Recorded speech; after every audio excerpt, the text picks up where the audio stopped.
Hello, hi folks at home. So glad you're able to join us for this wonderful event. And Bernadette, say a few Hi, words. I want to say hello to all the folks, all the girlfriends, all of my little wee sisters out there in Zoom land. I hope you all got the link, and we are so happy to be here in Mecklenburg County. And I want to say that Mr. Chambers is one of the reasons that our district, Jefferson County Public Schools, also had an integration plan that we developed and worked on using his model. Yes. Well, thank you for coming out and Yes.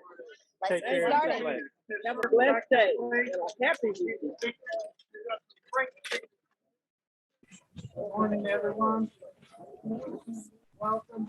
Thank you for the weather.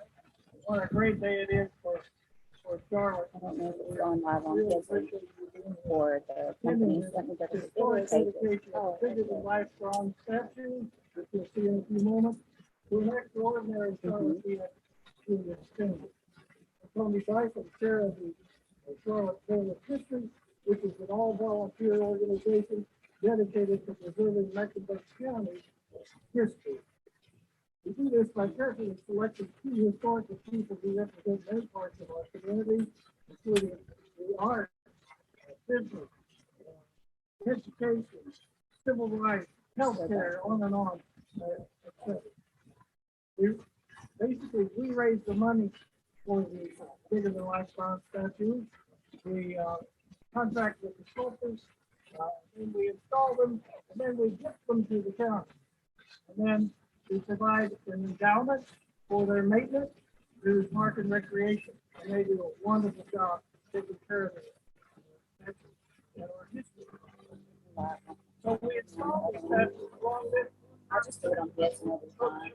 Greenway, so that young people, particularly seventh graders, on field trips can walk that 1 mile and see, the appreciation for Mecklenburg history. And then, of course, visitors from Charlotte and so on. This Greenway has become very much like our Central Park. And you'll see it today. In fact, we're having a wonderful celebration, the annual art walk. And you may want to stay afterwards to see some of this beautiful art.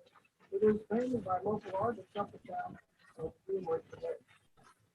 I think the community advisors who helped our board members select Mr. Chambers for the honor to represent our civil rights system. These advisors included Harvey, Gantt, Lyles, and the late David Hunter. But let's all thank them.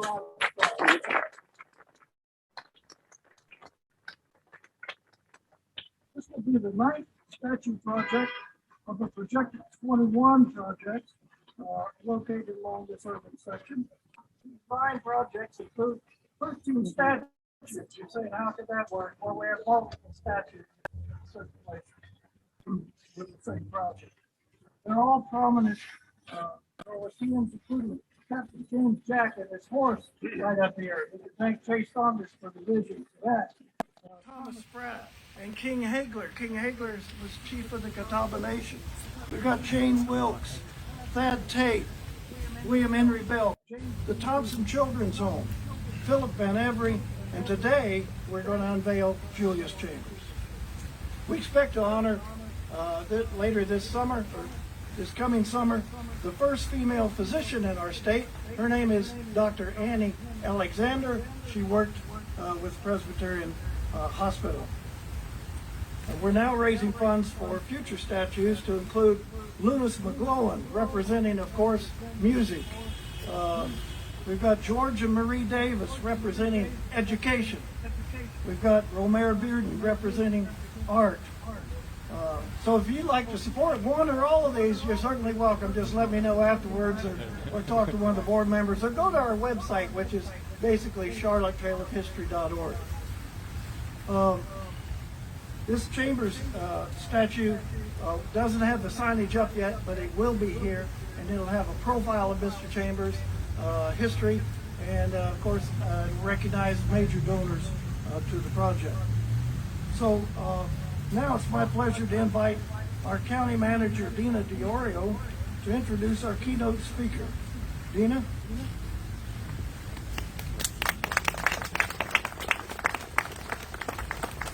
Thank you, Tony, and good morning, everybody. It's a real honor and pleasure to be here today. This is a tremendous partnership between the Trail of History as well as Mecklenburg County and Park and Recreation.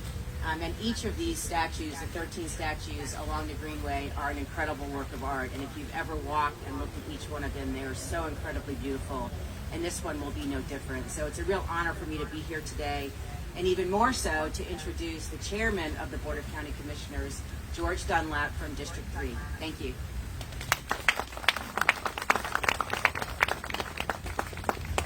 Good morning. Good morning. You know, I received a call a couple of weeks ago from my county manager, and she said to me, "Are you interested in making comments when we do the Julius Chambers statue?" And I immediately said, "Well, sure, I knew Julius." It was a few days ago that I realized I was the keynote. And so I thought that was okay. And then I came here this morning and I saw so many dignitaries, so many people who I've known throughout my lifetime. And I'll be honest, I got a little nervous. And so as the pastor would say, y'all pray for me. I am really honored to be here today, and I thank all of you for being a part of this unveiling. For those of you who know me, I don't go anywhere without acknowledging why it is that I stand where I stand. It is because of my colleagues who decide who will be the chair of the Board of County Commissioners. And so joining me this morning, I see Susan Rodriguez-McDowell from District 6. I was looking for Mark Terrell as well, but I want to acknowledge them as well as any other elected official. I also want to thank my county manager. She always does a good job when she introduces me. I'm just so happy to have her as our county manager and to let you know how well Mecklenburg County is being managed under her administration. I want to just say that before I move on to my prepared remarks, while there are so many of you that I could acknowledge, I have this special affinity to another of the Chambers family members, Dr. Kenneth Chambers. And the reason I have such an affinity for him is because he delivered my son about 41 years ago. You did a good job.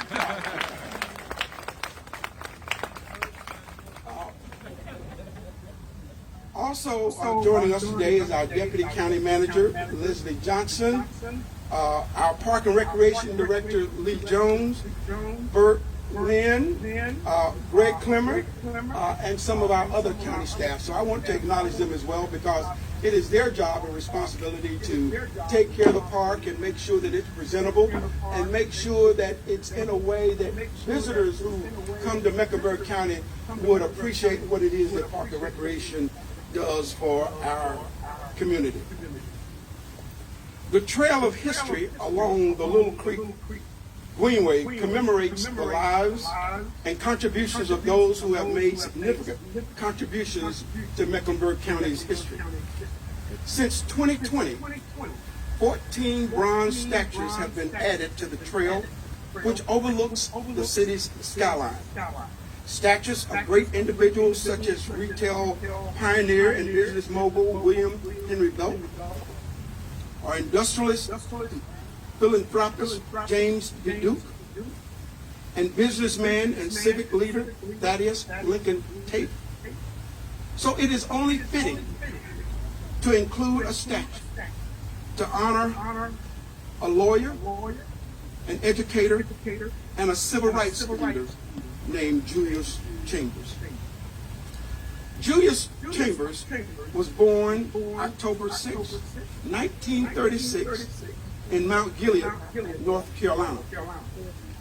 In addition to his official titles, Julius Chambers was a trailblazer in Charlotte's history. for his relentless work championing for civil rights. As a young man coming of age in the post-Jim Crow era, Julius Chambers witnessed the wicked forces of racism and racial injustice. But instead of allowing these occurrences to hinder his outlook on life, Julius decided to use his experience to fuel his desire for change. Change not only for himself, but for the entire world. Julius decided to pursue a career in law after his father's auto repair business became the target of racial injustices in 1948. He earned his law degree from Columbia University. He then went on to serve as the first interim with NAACP Legal Defense and Education Fund. And in 1964, Julius opened a law practice in Charlotte with partners James Ferguson and Adam Stein. That firm would eventually become the first integrated law firm in North Carolina. That law firm is credited with influencing more landmark state and federal legislation in school desegregation, employment, Voting Rights Acts, and others, as it had more achievements, should I say, than any other law firm in the United States.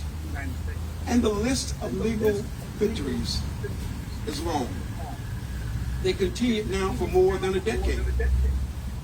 Together, the lawyers from the LDF Chambers and his team won benchmark United States Supreme Court rulings, including the famous Swan versus Charlotte Mecklenburg Board of Education in 1971.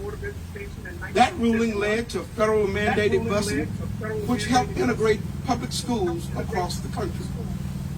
They also won two of the Supreme Court's most monumental Title VII employment discrimination decisions, Griggs versus Duke Power in 1971, and Albemarle Paper Company versus Moody in 1974. But while Julius and his team experienced many legal triumphs, their success was often marred by violence and a reminder of the oppression that he and his legal team were fighting. So in November of 1965, during the first hearing of Swan School Board case, Julius's home was bombed. And then in January of 1965, his car was bombed while he was attending a speaking engagement in New Bern, North Carolina. And again in 1971, the law firm, the Charlotte office, was firebombed. But Julius didn't allow these repeated acts of violence to stop his passion, nor to stop his mission. And in 1984, Julius Chambers left the firm to become Director Counsel of the NAACP Legal Defense Fund.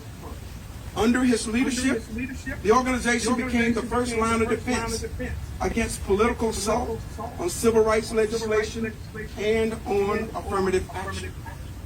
Following his work with the Legal Defense Fund, Julius returned to his alma mater, North Carolina Central University, where he served as chancellor. I know some Eagles in there. He served as chancellor from 1993 to 2001.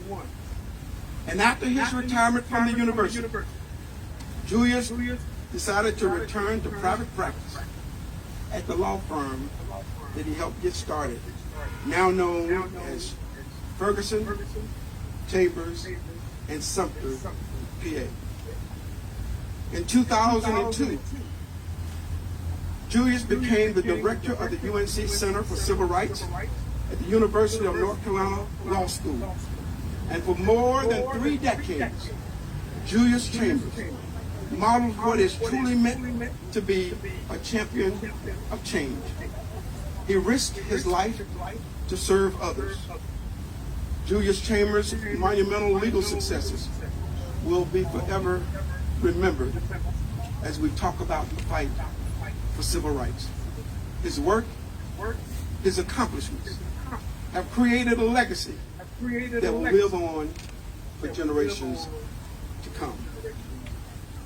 So while an act of racial injustice may have sparked his cause, it was his passion and his love for humanity that kept the flame burning until his work on earth was done. Julius Chambers died August 2nd, 2013, at the age of 76. He was the husband to Vivian Giles Chambers. He was the father of Derek and Judy, and the grandfather to 3 grandchildren. May we all be so lucky as to find a way to turn our pain and our passion into a life of service. I am so honored to have known Julius Chambers and to have many conversations with him, because it was his law firm who came to my defense.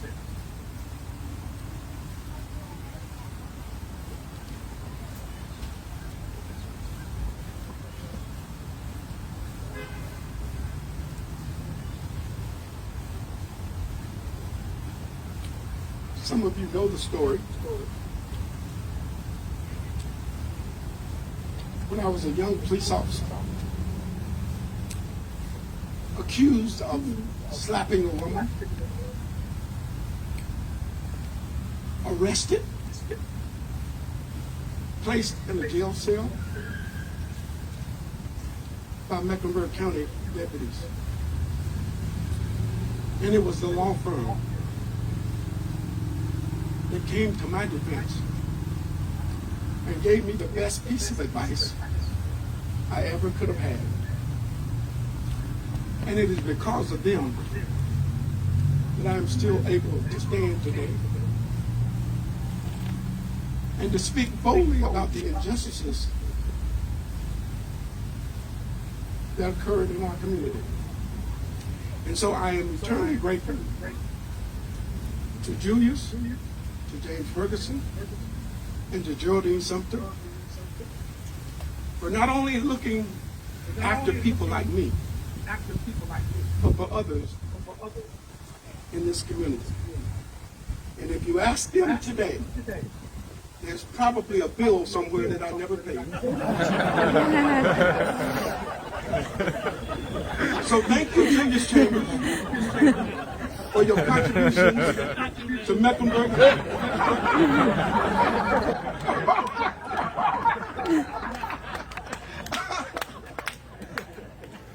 And thank you all for being here.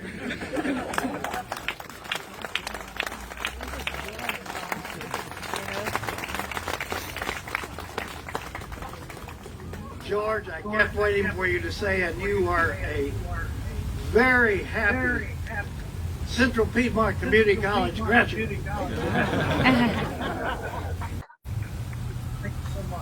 Ladies and gentlemen, it's my honor now to introduce you to another friend and another selfless public servant, our mayor, Lyles. In December 2017, Vi was sworn in as the 59th mayor of Charlotte.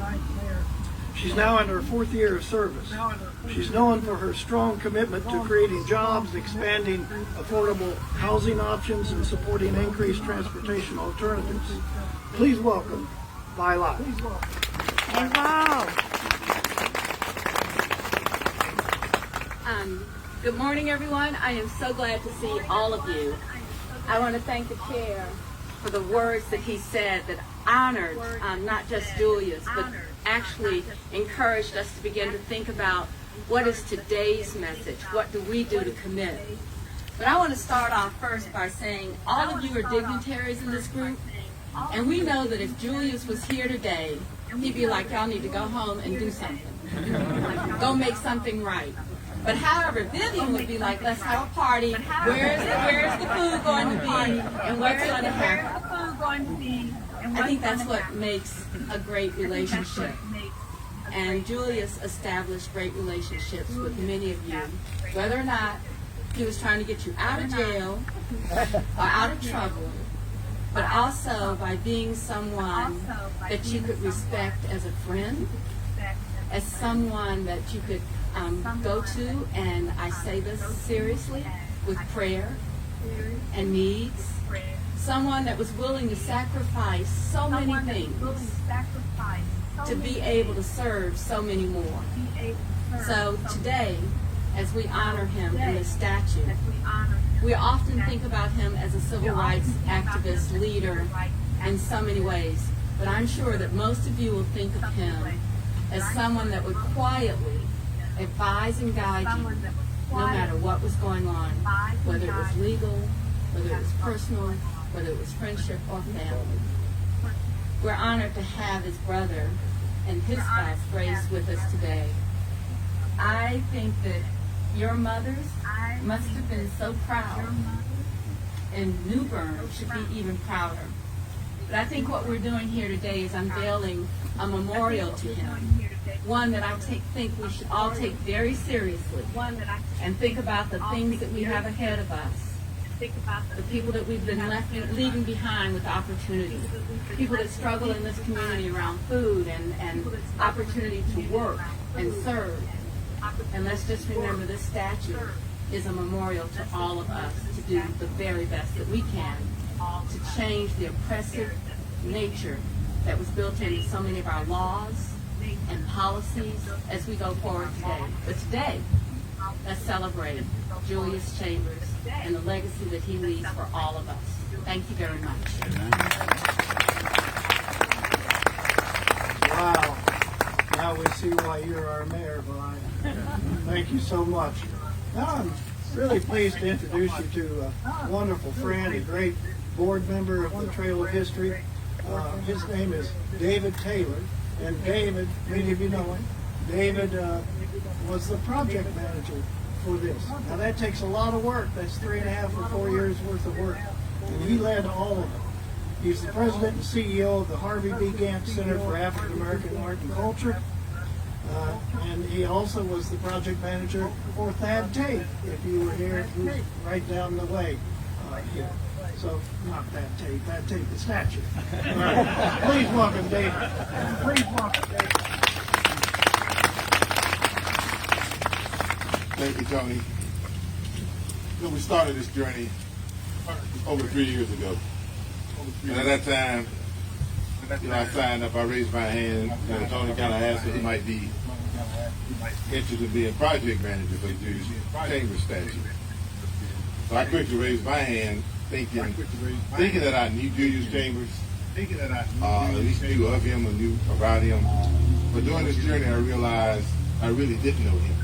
And one of the great outcomes of this, that I've had a chance to learn so much about him and who he was and he is today in terms of making our country and community better. Though I have the distinction of being the project manager, it is the hard work of many folks making this happen. It just does not come together easily. And I'll be remiss if I really didn't thank our board members again for the Trail of History who worked tirelessly about these historical projects. Some particular members that stood out to really help in this particular case. I know they don't want me to call their names, but I am. You know, Maggie Akers, Julie Fogg, Wayne Cook, Tyron Harmon have been amazing to help us get to this point. I want to thank some historical contributors to help make this possible. The Charlotte Mecklenburg Library was instrumental, the NAACP Legal Defense Fund, UNC Law, Julius Chambers Civil Rights Institute, the law firm of Ferguson, Chambers, and Sumpter, and the North Carolina Central University have been instrumental in helping us get the documentation and the history that we needed to get this project completed.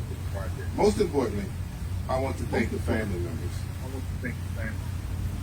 Derek Chambers, his son, Judy Chambers, his daughter, Dr. Kenneth Chambers, his brother, and his family members.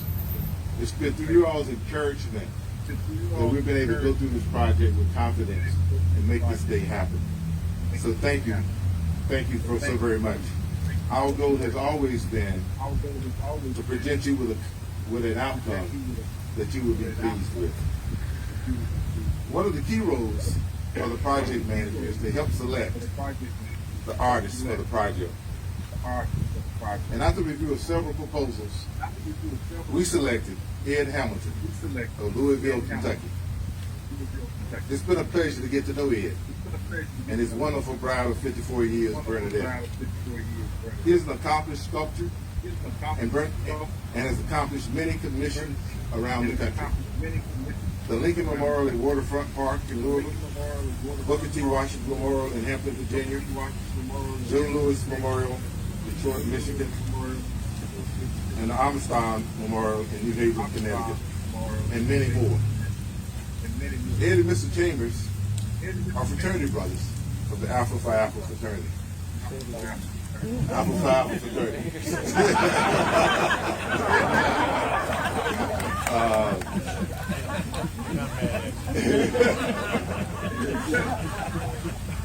As you might imagine, Ed and I got to know each other quite well. I would call him about every 2 weeks and say, Ed, how's it going? Ed, how's it going? And he would patiently say, hey, things are going well, David. And he would give me an update. But he would always close our conversation with these reassuring words. He would say, Dave, we have to get this right. It's too important. And he was right.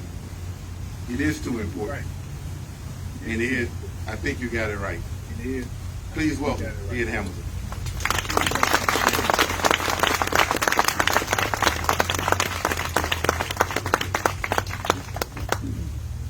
I guess my audience will be the judge of that. Good morning. Good morning, everyone. I just want to take a moment to give some shout outs to some very important folks. And then another little something. The mayor, the associates of the attorneys, Ferguson, Geraldine, the Trail of History, Board of Directors and all. And I'd like to recognize my family. Our lovely daughter Kendra Hamilton Wynn. Raise your hand, daughter. And my wonderful husband, Leroy Horace Wynn, right there. Our extended family from Louisville, Kentucky, Miss Lucille Allen, who drove all night. Our other friend, Ed White. Well, now I got to tell you about Miss Lucille. Miss Lucille is 90 years old. Retired from Brown and Foreman as a chemist. Went on into the arts, created. She's a ceramicist now. When you call Miss Lucille on the phone, hey babe, what's happening? Yeah, that's right. Okay, bye. You don't get no long conversation. She's too busy. She's too fast. She's moving. You understand what I'm saying? Let me tell you about this young man, Ed White. Ed White used to work for the Louisville Boys Club in Louisville, Kentucky. He left that and created what he considered his calling, to get youth together and created the drum corps. Out of that drum corps, there were many, many youths who so benefited from his endeavor. And now he's retired from that. One of the drum corps members is now taking it over and is moving on into the next millennium. Yeah, that was a great thing. Thank you. Tim Carmichael of Orlando, Florida, was our son's friend. And we lost our son.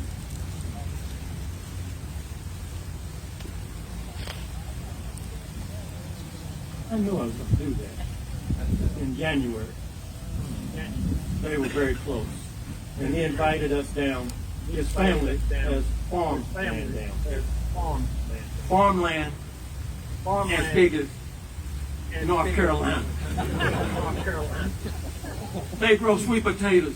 They grow spinach. I'm not lying. They grow spinach. They grow peas. They grow cotton. They grow it all. So we got a chance to look at that on Wednesday. War is that.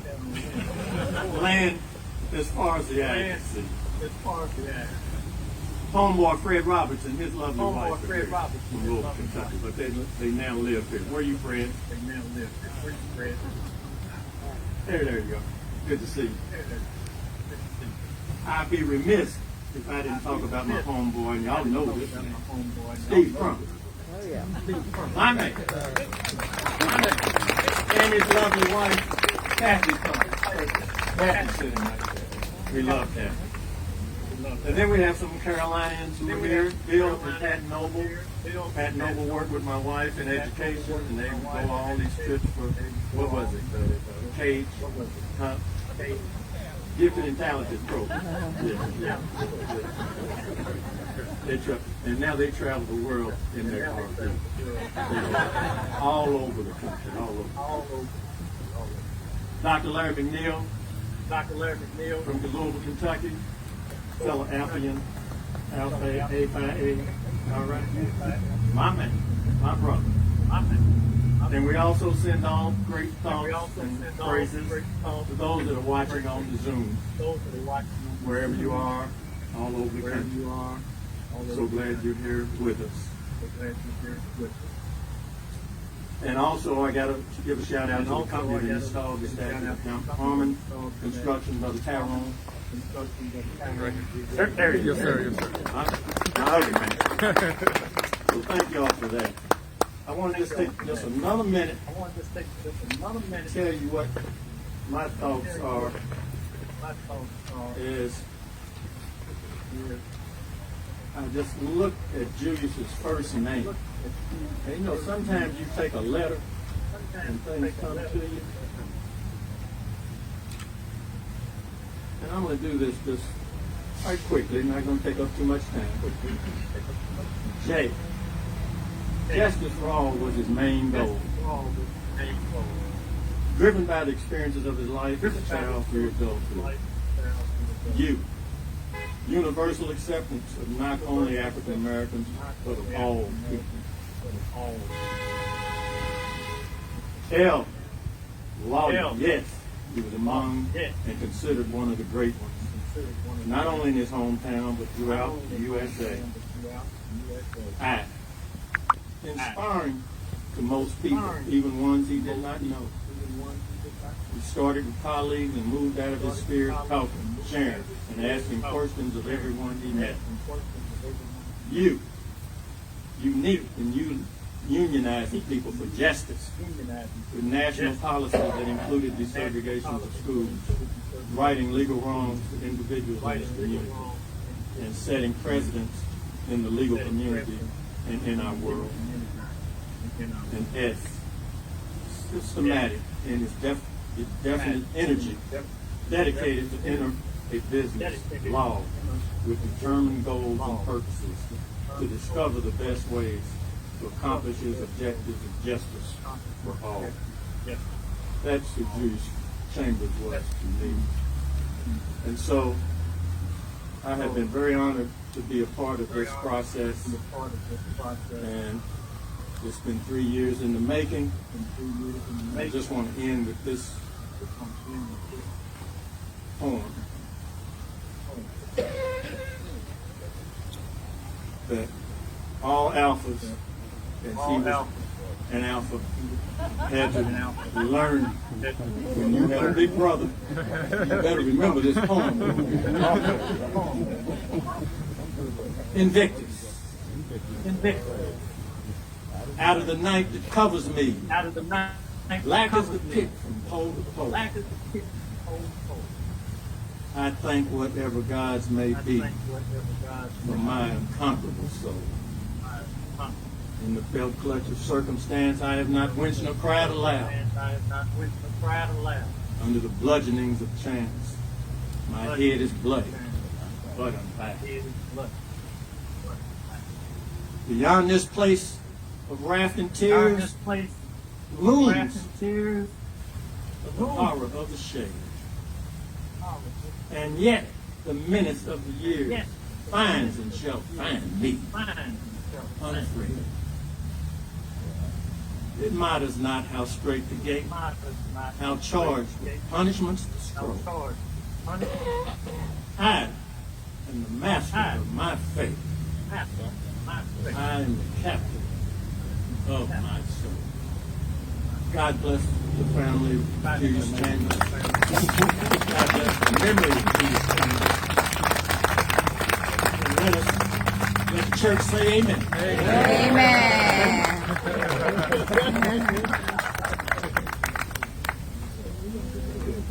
Thank you, Ed, for those amazing words. Along this journey, one of the key phases is the installation. And it doesn't just begin on the day that we physically installed the statue. It's worked all along the way. Yesterday, some of us was fortunate to be here to see the final installation of Mr. Chambers' statue. And it's an amazing moment to see it kind of come together. And but it's a reflection of lots of hard work. And Tyron Harmon, who is also a member of our Trail of History board, who you heard earlier, he also chairs our art and implementation team. Tyron is the owner and president of the Harmon Construction Services. He and his team did a wonderful job getting Mr. Chambers' statue from Louisville to his permanent home here in Charlotte.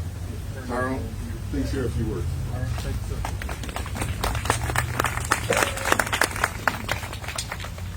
Good morning, everyone.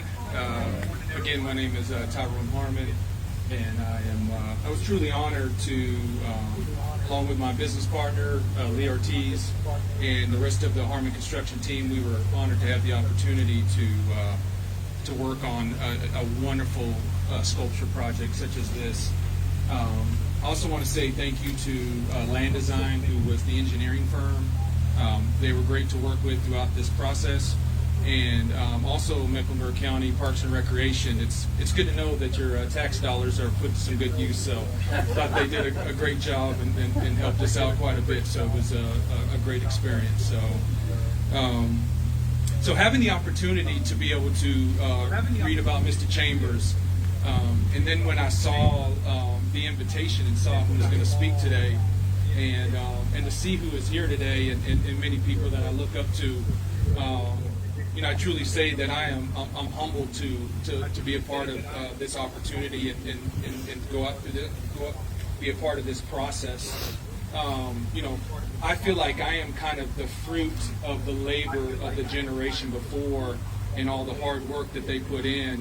And now we have the opportunity to kind of reap the benefits of that. So I truly want to say from my sincere heart, thank you to everyone, and of course to the family for that hard work and effort that put in, because I truly am the product of that effort and sacrifice.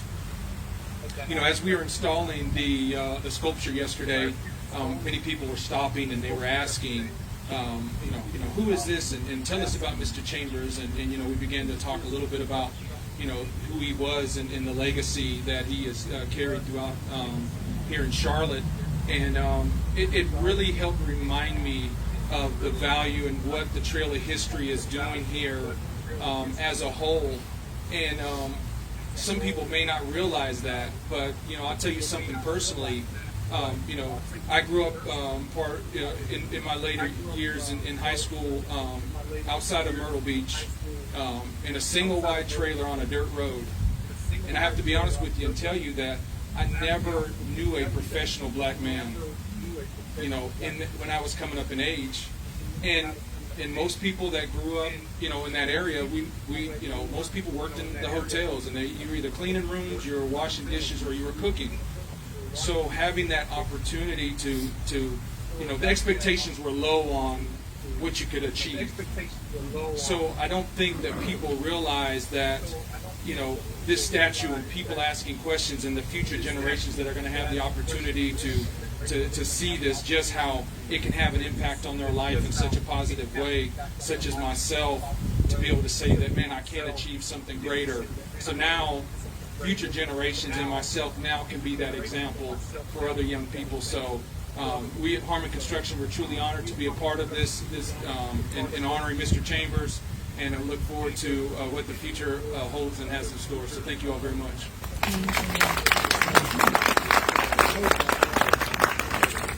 Very good. Thanks, sir. Again, thanks, Tyron. It's been a pleasure to work with you on this project. Geraldine Sumpter. Geraldine told me, I asked Geraldine for a bio, and she said, they just say my name. So, Geraldine Sumpter.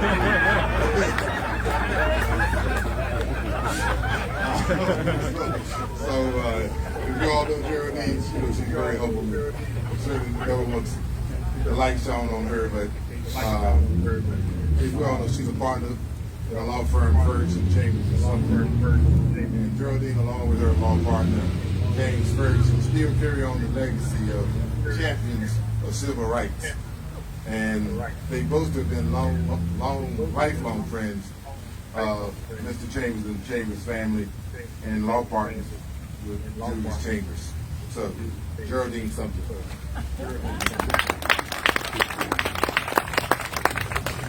Good morning, everybody. I think some of us were a little deceived by the weather reports about the temperature. So I'm not going to hold you any longer and try not to repeat much of what has been said already. But first of all, I do want to join in and thank the Charlotte Trail of History for selecting Julius Chambers as one of the pillars of this community to be honored, and for raising the funds necessary to make this a reality. I thank David Taylor and the Gantt Center for their hard work in bringing this project to conclusion. And most of all, I thank Ed Hamilton and his wife Bernadette for embracing this project and for his outstanding work, which I have had the privilege to see as it progressed from concept. I haven't seen the final product, but I've seen it. Now, my law partner, James Ferguson, over here, and our firm and all of the alumni. So we got this thing at the firm. Once you're with the firm, you're always with the firm. We're privileged and honored to work with Mr. Chambers, who many of us referred to simply as Chambers. We were on a first name basis generally in the firm, but we just couldn't walk around and call him Mr. Chambers Jr. So we called him Chambers. And I want to ask all of the firm alumni, family members who are here to raise your hands now. See Gresham, Carl, all of them. Raise your hands. They are all a part of this. Now, as you know, Mr. Chambers started practicing in 1964. And in 1964, he hired a woman to work with him. She became his secretary, office manager, and to this day, Ella Hand is still the office manager of Ferguson Chambers. If she didn't have a little issue, she would be out here today. And so I wanted to let you know that no person associated with that firm has worked longer at that firm than Ella. So she's a senior, as far as I'm concerned, in that firm. Now, in 1968, Chambers invited 3 young whippersnapper lawyers that he had hired to join him and form a partnership. James Ferguson, Adam Stein, and Jim Lanning. And that began the firm that now exists. Had he lived, Mr. Chambers would have celebrated his 85th birthday on October 6th. He was born in Mount Gilead, North Carolina, and throughout his life he had the opportunity to travel the world over and to meet people in all stations and all walks of life. He walked with kings, but he never lost the common touch. At any gas station, hotel, school, hallway, restaurant, shopping center, or wherever he ran into a person he did not know, his approach was the same. Join in. Hello. Hello. How you do? What's your name? Where are you from? Who your people? And it never failed. People would sometimes be shocked that this man who always looked dignified would be coming up to them at a gas station while they're trying to pump some gas, trying to talk to them, and inevitably he would find some common core with them, whether it's the preacher or the NAACP leader or a teacher or somebody in their community, and have a conversation. And that was the essence of Chambers. He was about public service. He was soft-spoken and had a friendly demeanor, but he understood the claims and the plights of the people who sought his help. Their courage and their strength in coming forward to challenge the status quo inspired and humbled him. He often said that Mr. Joe Moody, a man who did not have a high school education, who organized people at the Albemarle Paper Company down in the eastern part of North Carolina, had the courage to stand up to this company. And that case was one of those that Mr. Chambers took to the Supreme Court. And he often told me that there was no person that he respected more than Joe Moody. As a visionary and a strategist, Chambers had the ability to see the big picture and the long game. When others became discouraged and disheartened, his energy level rose. Adversities did not cause him to stumble. He accepted them as a way of life and just moved on. Neither the firebombing of his office, his home, or his car deterred him from championing the efforts to bring about equality for all people. After practicing law for 20 years, he was tapped to head the LDF in New York, the NAACP Legal Defense and Education Fund. He became the third Director General Counsel there and worked hard for 9 years on their litigation strategy. But Chambers did something else, which might be a little surprising to some people. He motivated them to continue the struggle, yes, but he also established an endowment and left them with a business plan so that they could go forward. Freedom is not cheap. Cost every time you file a lawsuit and every deposition you take. So he made sure that LDF was on sound financial grounds when he left. And what took him away from LDF? You know it. North Carolina Central University. His alma mater. And the thing that got Chambers to go to Central was his lifelong interest in the education and the development of young people. And he saw that as an opportunity. He took it, he ran with it, and applied that same visionary and strategic energy to Central, leaving it with a successful $50 million capital fundraising campaign, 10 endowed scholars, endowed chairs, and leaving Central position to go on and become the better university that it is. Now, as a history major, Chambers would recognize and appreciate the importance of this moment. But he would be talking about and challenging all of us to work hard and harder and even harder than that to ensure equality and justice for everyone, not to sit on our laurels. And many of you knew Chambers or knew of Chambers by the work that he did. But there was another side to Chambers, and that was his family life. It was anchored, and I'm telling you, do not take this word lightly. It was anchored by Vivian Giles Chambers. They had 2 children, Derek and Judy, and 3 grandchildren. If you thought Chambers loved his children, he just really loved his grandchildren. Bree, Derek, Miles, and Amaya. And it was not all work and no play. Chambers enjoyed a good party, enjoyed hanging out with people, loved putting his boat in the water, and he loved golf. Yes, he loved golf. So much so that he and his buddy Sammy Pittman started a little golf tournament to support the local LDF chapter here that grew, to the surprise of many people, to a classic that was supported by the PGA as a fundraiser for LDF. Now, another part of his foundation, of course, was his family in Mount Gilead. His parents, William Lee and Miss Matilda Chambers, were business people who instilled strong values and ethics in their children. And Mr. Chambers had very strong and warm relationships with his parents and his three siblings, Billy, Ann, and Kenneth. His brother, Dr. Kenneth Chambers, an obstetrician and gynecologist, followed Chambers to Charlotte and opened a practice here in 1966.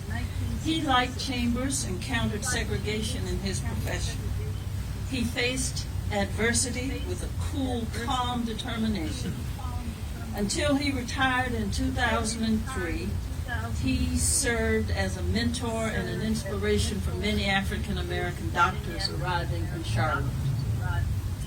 At a function honoring the Chambers brothers some years ago, someone remarked that every lawyer and every doctor in that room owed their positions to these two brothers. Dr. Chambers is the person who has known Julius Chambers longer than anyone else living today. And I have the honor of presenting Dr. Kenneth L. Chambers to you.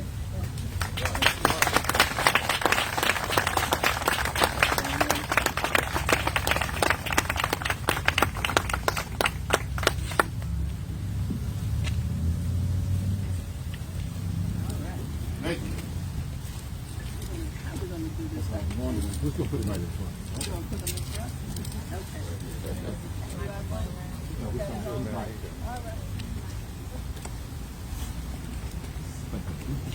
Good morning. Good morning. Good morning. Today is a proud day for the Chambers family.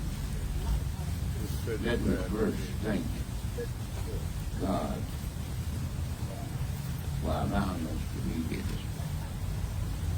And I want to thank the board of directors of this historical group and the Gantt Center for all that they have done. Thank you. Julius, my brother, and he was about 6 years younger than I am. As you see, I'm kind of crippled, but we're trying to carry on.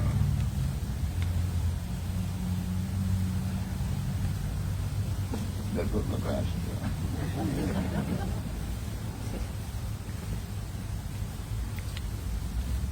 Looking back down, I saw the statue, a picture of the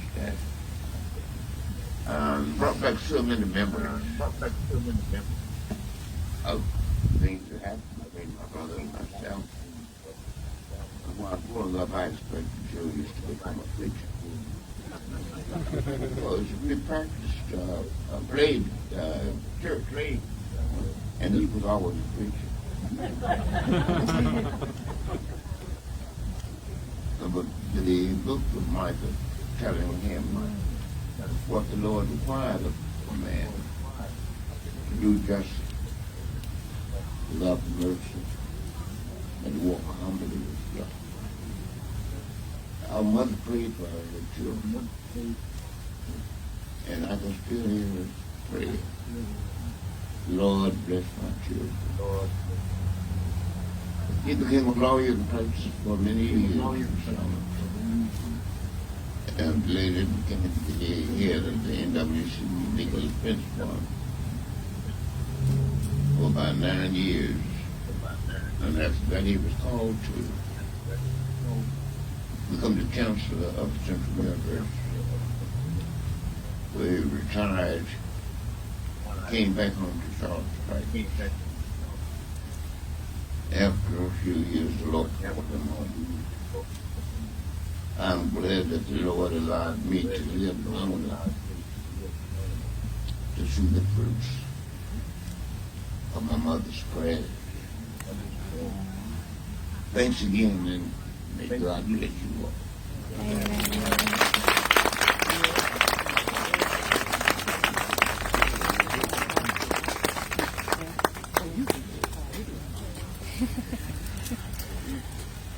Well, as you can see, thank you very much.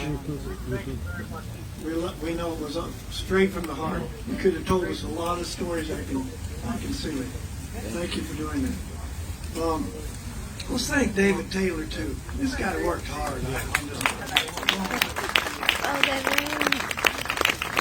As you can guess by now, these things don't happen by accident. It takes a lot of people, a lot of hard work, and a lot of money, a lot of time. And so I have to thank a few people, and then we're going to move to the benediction. First of all, I want to thank the Chambers Dedication Committee led by Maggie Akers, Warren Van Allen Law, Julie Fogg, Wynn Cook, Tyron Harmon, and David Taylor. Thanks also to our county commissioners again. If you're a county commissioner, hold your hand up. There we go. Thank you. You guys are great. Great partnership. Thank you. You guys are great. Let's see. We want to thank some other county leaders who helped make this event possible. Lee Jones, Director of Parks and Recreation, Wayne Cohn, and Karen Weston. Thanks also to Land Design. You've heard them mentioned. They're the engineering firm. The principal leaders are Beth Poovey, who's also on this board, Jeff Miss, and Nick Lee. Thanks also again to Harmon Construction Services, notably Tyron, who you've heard from, and Lee Ortiz, that he mentioned. We also thank Warren Van Allen Law for our Vice President of the Board, Scott Seifert, Collins Bailey, who volunteers. She's really our administrator. We have no employees. We want to keep the overhead to a bare minimum. Let's see. We're going to have the. Oh, I forgot. Let's thank people like Steve Crump and all these media people and the print and the electronic. All these years they've helped us. We're in our 11th year of doing this. Thank you. We're going to have the unveiling directly after the benediction. I know what it's like. If we did the unveiling first, we wouldn't get to hear Clifford Jones. So, please welcome Mr. Chambers' pastor, Dr. Clifford Jones. He's a senior pastor at the Creech Missionary Baptist Church. I've been set up. That's the best way I can describe it. How dare you put a preacher up now? The crowd like that. I haven't had an open crowd to preach to in over 20 months. Now here you are. I need to say something because I had a frat brother that described a sweet potato that long. Somebody needed to say something. It's good to be here. It's good to be a part of this. The Chambers family. For all of you who have made so many wonderful things happen. May God ever bless and keep you in His care. We thank God for the statue that will be unveiled. But the statue will be here. The legacy of Attorney Chambers, we are that legacy. As to how we will carry it, how we will carry the banner, and stand for justice. And I never knew that my frat brother had a propensity to preach. I'm glad to hear that. His stock went way up. Way up. Let us pray.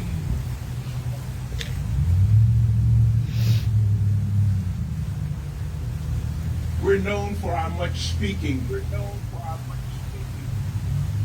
You've heard us all. You've heard all that all of us have said. And what we've been able to say was made possible through a servant, through a human being from an humble beginning in Mount Gilead, North Carolina. And now for us to stand here together, we're before you. Your throne is everywhere. You don't have to have brick and mortar to have a throne. The world is yours. So we stand around as a great cloud of witnesses of who you are. And we thank you for the one that gave his all, his workaholic. He loved what he did, and it's just excellence. Thank you for such an example. Thank you. Now, Lord, ever guide and keep us as we walk by, not just to walk by, but to feel and to think and to become ambassadors for goodwill and for justice that is still needed in this city, in this county, in this state, and in this nation. Always know that we love you.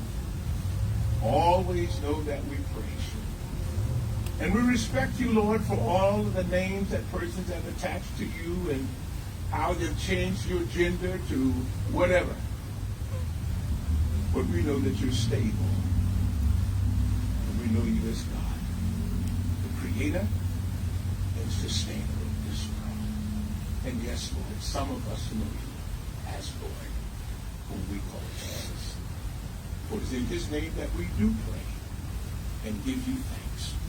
And thank you now as we can visualize this anticipated moment in the unveiling. Amen. Amen. Thank you, Dr. Jones. I want to thank the donors. If you're a donor, you know goodness is its own reward. Thank you for doing that. We have one special major donor that I have to mention, and that is the John M. Belk Endowment. And John's daughter, Mary Claudia Belk Pylon, really believed in this project, and she believed in the goodwill that it would bring. And she just loved this project. I'm sorry to say she's out of state and couldn't make it. Thanks to her. Thanks also to former board member George Dewey, who helped us secure that particular donation. All right. Ready? On the count of three, we'll throw it off. Here we go. 1, 2, 3.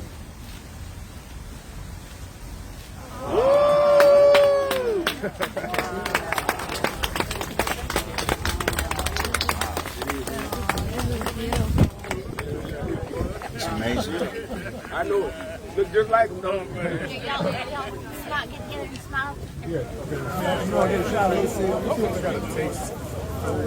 Appreciate that, man. Glad y'all doing your thing, man, and not having a business, man. Grow it, you know. Like now's the opportunity. We're doing family photo op.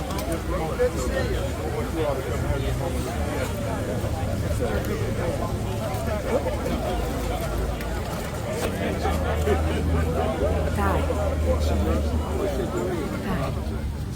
Amazing. I'm proud. Very proud. Came the family. Came the family.